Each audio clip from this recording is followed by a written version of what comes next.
Mosaic, a daily news program from Link TV, presents a selection of news reports from independent and state-controlled broadcasters from throughout the Middle East.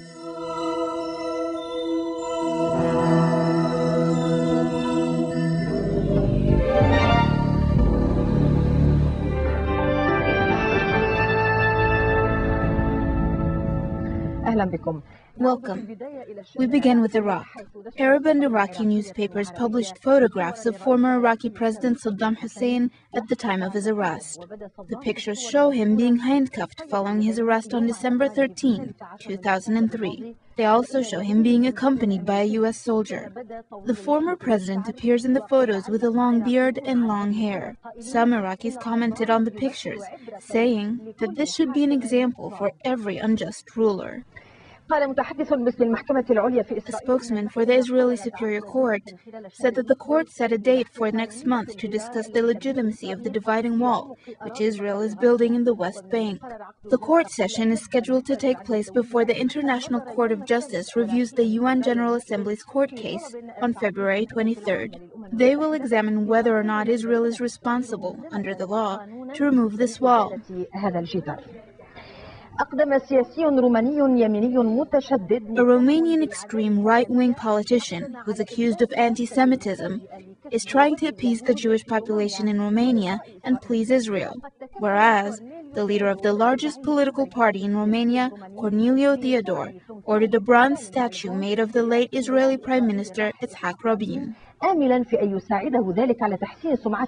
Theodor is hoping to improve his image, which has been affected by claims that he is anti-Semitic. In Prasolv, more than 1,000 people attended the unveiling of the statue. At the ceremony, Theodor stated that he plans to run for president this year.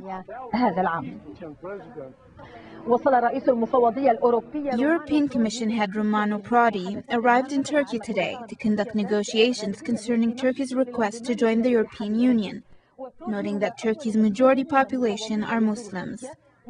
Prodi is the first EU president to visit Turkey since 1963. During the two-day negotiations, Turkey will try to resolve the issue of Cyprus before the island joins the EU in May. The U.S. Army announced that 2 people were killed in a truck and another person was wounded during a bombing targeting the vehicle in northern Baghdad. Meanwhile, thousands of Iraqis demonstrated in Baghdad and al-Mosul, protesting the transfer of authority to the interim governing council without holding elections. Protesters objected to a federal government, demanding that Iraq remain united. The coalition forces and the Iraqi Interim Governing Council's duties involve maintaining the security of Iraq, fighting terrorism, and protecting the rights of the Iraqi citizen. And that is exactly what the demonstrators are demanding. The protesters are also holding the coalition forces responsible for preserving the country's unity. The demonstration was organized by various groups from different sects and with different affiliations. Procession took off from the former Ministry of Culture and Information, reaching the U.S. headquarters at the presidential complex.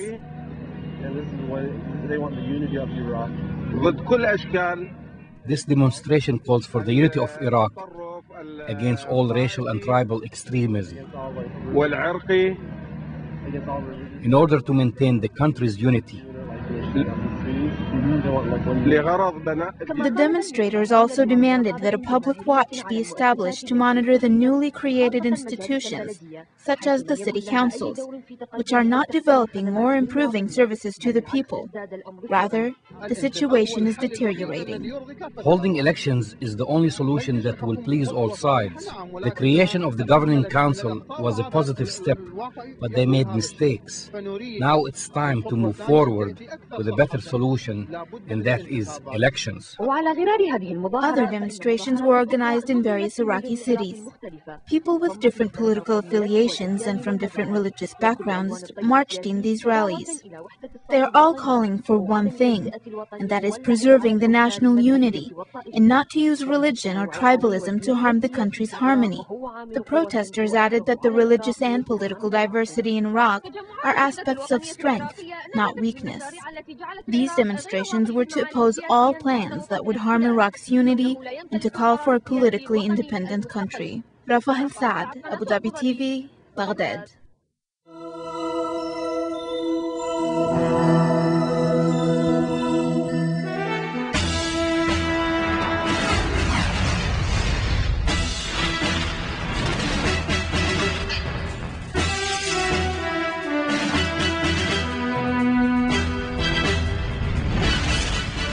Israeli occupation army sealed off the Gaza Strip on Thursday after the Palestinian martyrdom operation at Beit Hanun crossing. They also pushed into Tulkarm, Jenin and its refugee camp in the West Bank as part of their ongoing aggressions on the occupied Palestinian territory. Resistance officials said that resistance operations will continue, while Palestinian officials called on Israel to stop its attacks. Israel's occupation army sealed off the Gaza Strip on Thursday following the Palestinian martyrdom operation at Beit Hanun crossing that killed 4 Israeli soldiers. Deputy Prime Minister Ehud Olmert said the measure was a sign of the government's determination to prevent so-called terrorism. But till now, Israel failed to ban any resistance operation despite the tight security measures it imposes. Palestinians say that no matter what measures Israel would take, the resistance will not stop. As long as there is occupation, resistance will continue. It is noticed that for the first time, the Qassam brigades used a female fighter and not a male fighter, and that was a new development in resistance against the enemy. Reem Ariyashi was the female bomber. She's a mother of 2 children. In a videotaped message, the 22-year-old mother conveyed her love to her kids, but said she can no longer bear Israel's atrocities. I am the martyr Reem Ariyashi from the Al-Qassam Brigades, and together with the Al-Aqsa I am carrying out this operation to avenge the acts of the enemies of humanity committed by the Jews who are destroying my land in Rafah, Nablus, Ramallah, Jenin and the rest of dear Palestine. Israel has been carrying out sweeps in the West Bank over the last weeks. Under the pretext that the raids aim for Palestinian fighters, the occupation kills civilians, demolished homes and round up all men. Israeli Foreign Minister spokesman Jonathan Peled said the attack was an attempt to blow up any chance for peace. Palestinian officials say Israel must end its own raids to achieve peace. The critical conditions, the continuation of the siege and closures and hunting of Palestinians does not help to achieve quiet and leads to violence and counter-violence. Therefore, we hope for a mutual ceasefire with commitments that each side has to carry out.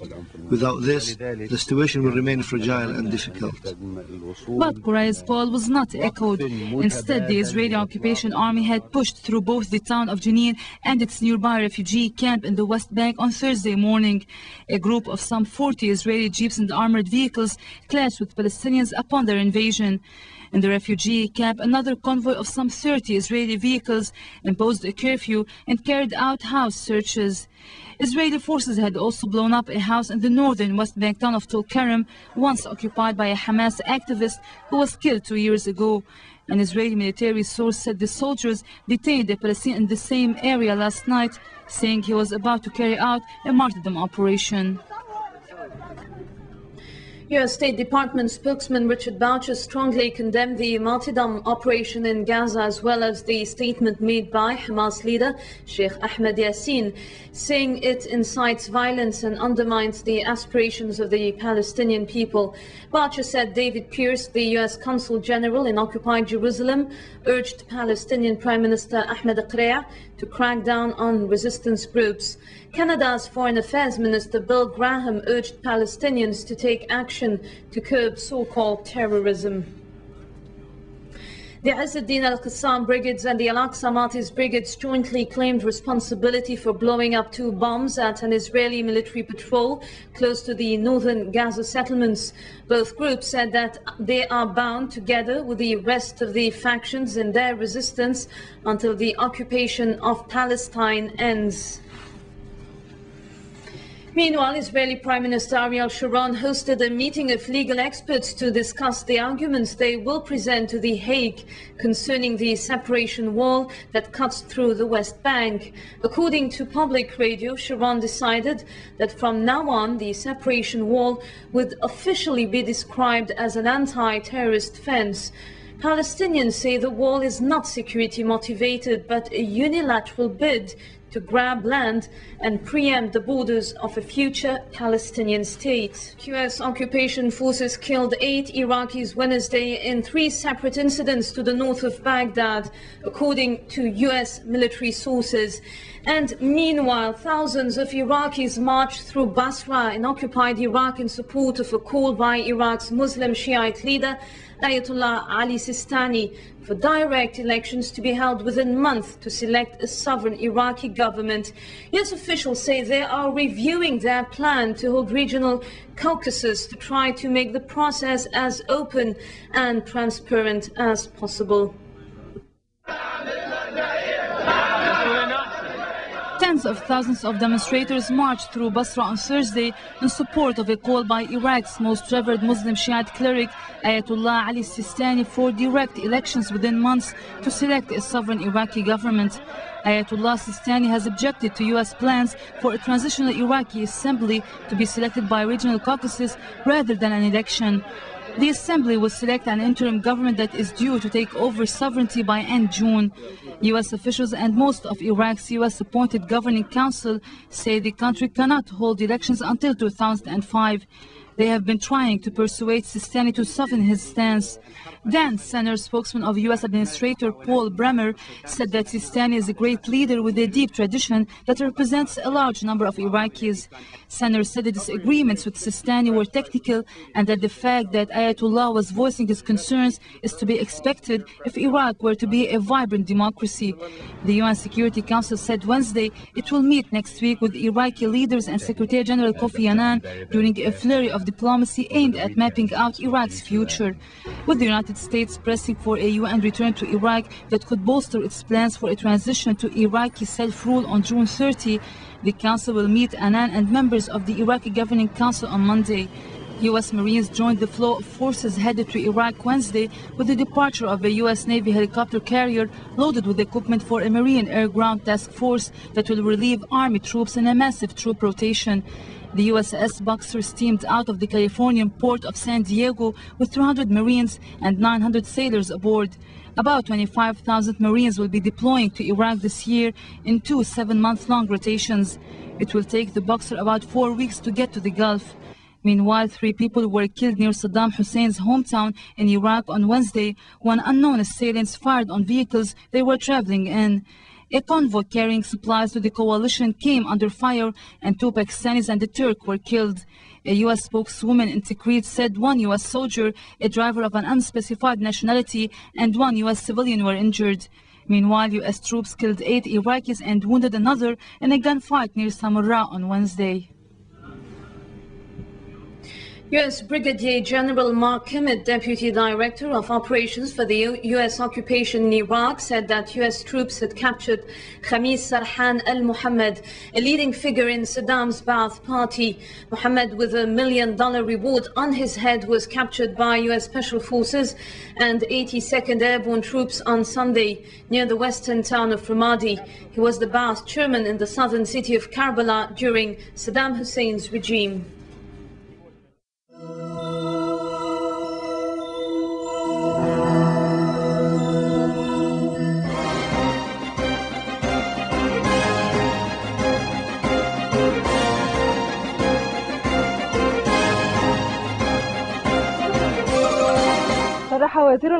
The Foreign Minister Sylvain Shalom said that normalizing relations with Arab countries is the main objective of the foreign policy of Israel, adding that negotiations will continue with Arab countries through secret and public channels. The Foreign Minister made these comments during an official visit to Ethiopia, where he met with a number of officials, including the Ethiopian Prime Minister and Foreign Minister. They discussed bilateral relations, in addition to the issue of allowing a number of Ethiopian Jews to come to Israel so they can be reunited with their relatives. Israel is determined to have better relations with all its neighbors. Israel will do everything in order to strengthen its relations with the Arab world. You're asking about Libya. The last announcements that were made by Gaddafi are very positive, but announcements are not enough. We would like to see the implementation. If we will put an end to terrorism that comes from Libya, and if we will stop the project of weapons of mass destruction, of course that Israel is willing to negotiate with Libya like with all other Arab countries that would like to move toward peace with Israel. The Israeli President Moshe Katsav urged the government to accept the Syrian President Bashar al-Assad's peace initiative and resume bilateral negotiations to test the seriousness of his ideas. The United Nations envoy to the Middle East, Terry Larson, also urged the Israeli government to respond positively to the Syrian President's initiative. Meanwhile, Deputy Prime Minister Ehud Olmert and Justice Minister Yosif Lapid commented on the Syrian initiative in an interview with our reporter, Moni Fares. Do you think that we can talk about President Assad's comments in a good way and look for ways to resume negotiations with Syria? I support taking the comments of any Arab leader seriously if he talks about peace rather than killing and terrorism. We must look into his comments, study, understand, and test them. Until we begin the negotiations, we have a period of time that we should spend evaluating things. It is difficult to know if his comments will lead to negotiations. Nonetheless, they're worth serious consideration. Do you think his comments were serious? I will know at the end of the evaluation period. It is interesting that we hear comments about peace, not about war. That is clear. Mr. Minister, how do you do the evaluation? Are there contacts today? The State of Israel has methods to test the reasons that made him make these comments based on the timing and the way they were said. We must study our reactions concerning the Syrians and the Libyans. Of course, we are seeking peace and appreciate every peace initiative. I'm sure that we will listen to new positions that are different than previous ones.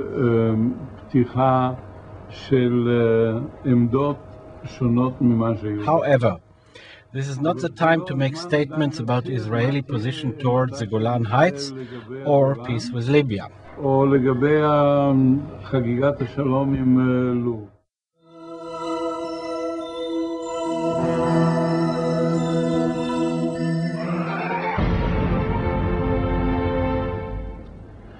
The Israeli government announced its plan to move 18,000 Jews who are in Ethiopia to Israel beginning next week.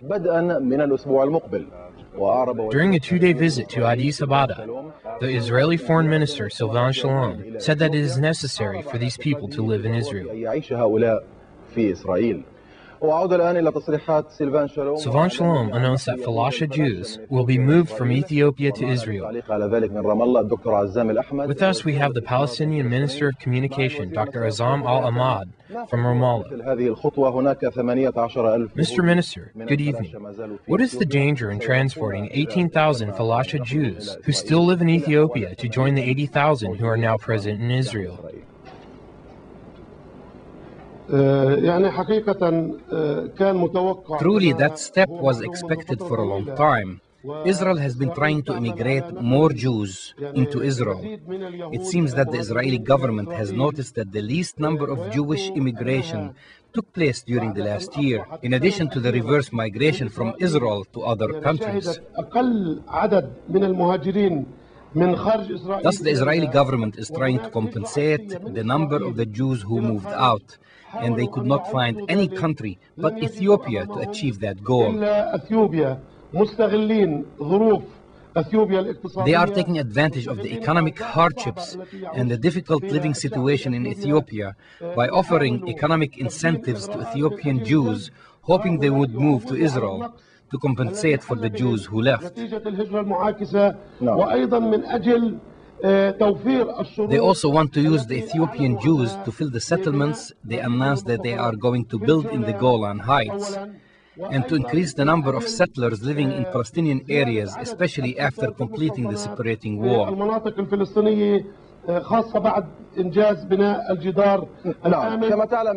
As you know, Mr. Minister, many of the Falasha Jews want to immigrate to Israel, not for religious reasons, but for pure economic reasons, escaping from poverty. Don't you think that they form an economic burden on the Israeli economy, which is already facing serious problems? It is already known that such projects are financed by the Jewish Agency, which has a separate budget from the Israeli government. Thus, the issue of new immigrants has a special status in Israel. New immigrants can find support from different sources, either through the Jewish agency or through Jewish or non-Jewish private donors, especially in the U.S. Furthermore, this issue is linked to security in their eyes, not only to the economic situation. The Israelis prioritize the issue of security above all concerns. They are willing to compromise other issues for the sake of security.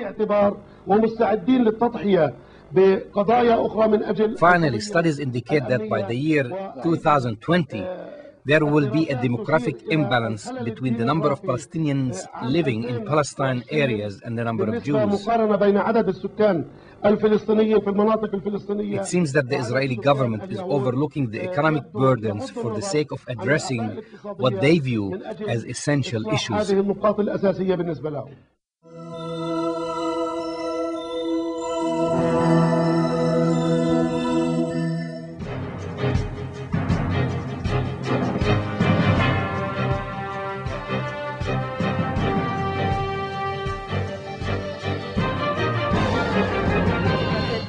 The bulldozers of the Israeli occupation forces continue demolishing Palestinian homes along the border of Rafah city. So far, more than 15 homes were destroyed, making their owners homeless amid an extremely cold winter. During an extremely cold winter, the bulldozers of the Israeli occupation forces, supported by tanks, are demolishing Palestinian homes along the border separating Egypt and Palestine for the second consecutive day. There is a systematic demolition campaign against the homes of the Palestinian refugees, especially in Block O and Rafah City, where poor Palestinian refugees live.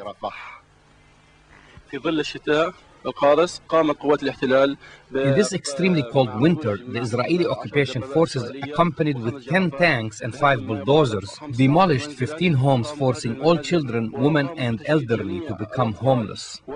Only few homes were left in this area, but they are completely destroyed. So far, 15 homes were demolished, and as you see, they continue to bulldoze homes. Israeli tanks and bulldozers entered deep inside the Doka refugee camp in Rafah city and demolished more than 15 homes. As you see, the tanks and bulldozers are going deep inside the camp. But we will resist and continue our struggle. We will counter this aggression. Even the Zayal Noreen Mosque was not spared from the heavy and random fire launched by Israeli tanks against young men from the refugee camp. These young men were throwing whatever they have, like stones they chopped up from the rubble of their demolished homes, and Molotov cocktails against these powerful destruction machines that were tearing down their homes, forcing them to live in the open. As you see, the Israeli bulldozers and tanks have been working since yesterday without stop. Until now, they are getting deeper inside the camp, destroying more homes. Our homes are being destroyed. Nobody is saying a word to us. From Rafah city, the land of struggle, resistance and defiance, we are sending a message to the entire world. Rafah will always be a thorn in the throat of Israeli occupation. Thousands of bullets were fired at Palestinian homes to give a message to their owner that they should leave. Then the bulldozers came to destroy them according to a systematic plan designed to destroy the homes of Palestinian refugees. After demolishing the homes, the bulldozers dug huge trenches to bury the rubble in an attempt to hide signs of the demolished homes. This extremely cold winter does not seem to affect the Israelis, who are riding these bulldozers and destroying the homes of children without any reason, once again transforming them into refugees. Mustafa Abdelahadi, Al-Alam, from Block O in Rafah City, Palestine.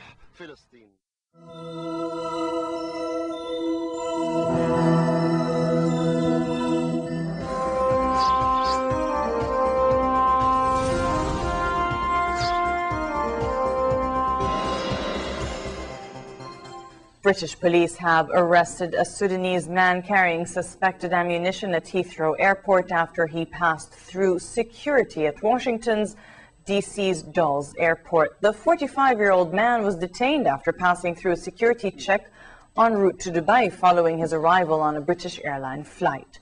Police originally arrested the man for firearms offenses, but then said they were holding him under a section of the anti-terror law, which refers to the alleged involvement in the commission, preparation, or instigation of acts of terrorism. America has urged other countries to tighten their airports amid fears of a 9/11 style attack. But many are now asking, how tight are America's airports if a man carrying ammunition can pass through?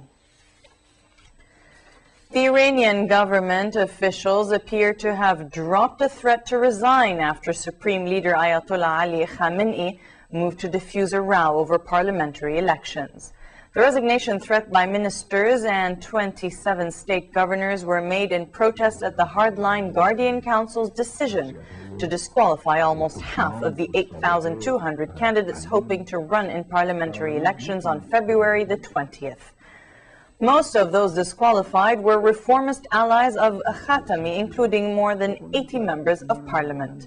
The confrontation between reformists and hardliners prompted a sit-in protest by dozens of MPs and calls for the elections to be postponed. India and Pakistan have reopened their rail link after a 2-year suspension. In the most dramatic sign of rapprochement between the two countries, a Pakistani passenger train crossed into India for the first time in 2 years.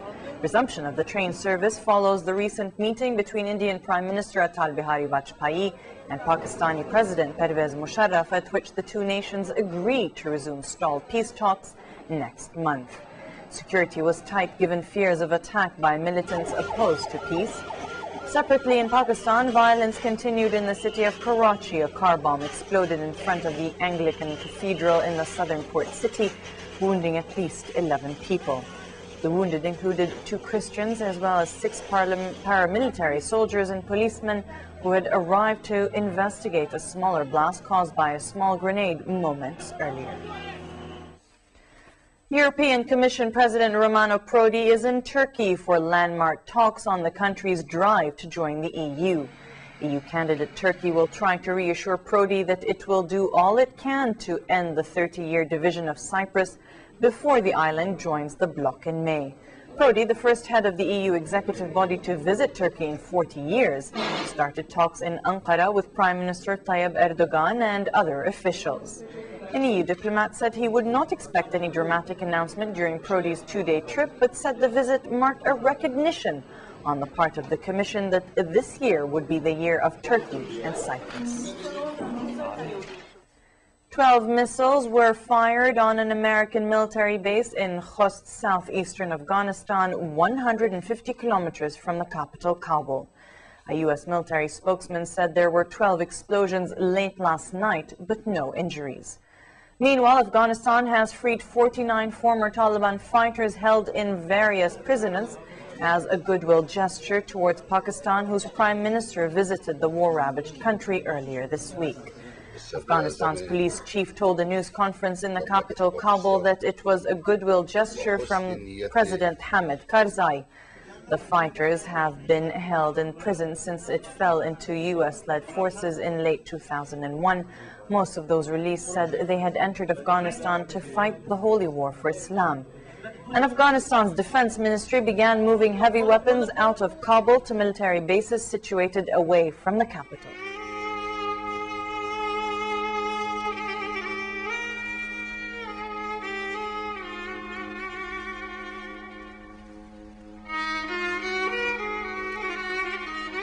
Mosaic is made possible by a grant from the John S. and James L. Knight Foundation, which promotes journalism excellence worldwide and invests in the vitality of 26 U.S. communities, and the William and Flora Hewlett Foundation.